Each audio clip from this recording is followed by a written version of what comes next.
আজ ভয়াল ২৯শে এপ্রিল ১৯৯১ সালের এই দিনে ঘূর্ণিঝড় মেরিয়ন এর আঘাতে লণ্ডভণ্ড হয় কক্সবাজার চট্টগ্রাম উপকূল। এতে প্রাণ হারান প্রায় ১,৩৮,০০০ মানুষ। সর্বস্ব হারিয়ে নিঃস্ব হন হাজারো মানুষ। সেই ভয়ঙ্কর স্মৃতি আজও বয়ে বেড়াচ্ছেন উপকূলের মানুষ। এদিকে এত প্রাণহানির পরেও গত ৩৪ বছরে মানুষের জীবন রক্ষায় গড়ে ওঠেনি টেকসই বাঁধ। কক্সবাজার প্রতিনিধি মোয়াজ্জেম হোসেন শাকিলের প্রতিবেদন, জানাচ্ছেন আসিফুর রহমান সাগর। কক্সবাজারের কুতুবদিয়ার উত্তর ধরুং ইউনিয়নের পিল্লারপাড়ার বাসিন্দা মোহাম্মদ ইউনুস ১৯৯১ সালের ঘূর্ণিঝড়ে বংশের ৭৩ জন স্বজনকে হারিয়েছেন তিনি। স্বজনেরা কেউ পানির তোড়ে ভেসে গেছে, কেউ বা মারা যান গাছ কিংবা দেয়াল চাপায়। জেলে মোহাম্মদ ইউনুস এখনও ৩৪ বছর আগের ভয়াল সেই স্মৃতি বয়ে বেড়াচ্ছেন।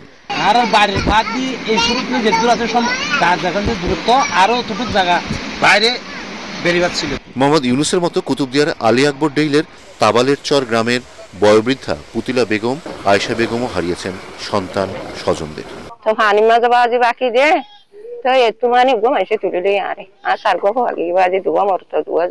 মা বাবা মারা গিয়ে আতুন পঞ্চানে দুয়া গিয়ে তার গিয়ে না আর ৭ বছর গিয়ে। এদিকে স্বজন হারানো মানুষগুলো ৩৪ বছর ধরে ক্ষত বয়ে বেড়ালেও টেকসই বাঁধ না থাকায় প্রতি বর্ষা মৌসুমে তলিয়ে যায় তাদের ফসল, গ্রাম।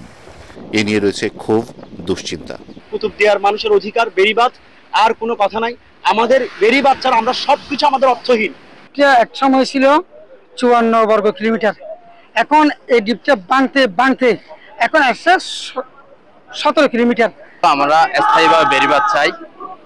আমাদের কিছু কিছু নেতাদের আশ্বাস আর বরাদ্দের মধ্যে সীমাবদ্ধ রয়ে গেছে। এদিকে কুতুবদিয়ার ভাঙা বাঁধের বিভিন্ন পয়েন্ট দিয়ে জোয়ারের পানি প্রবেশ করলেও সরকারের কোনো উদ্যোগ চোখে পড়েনি।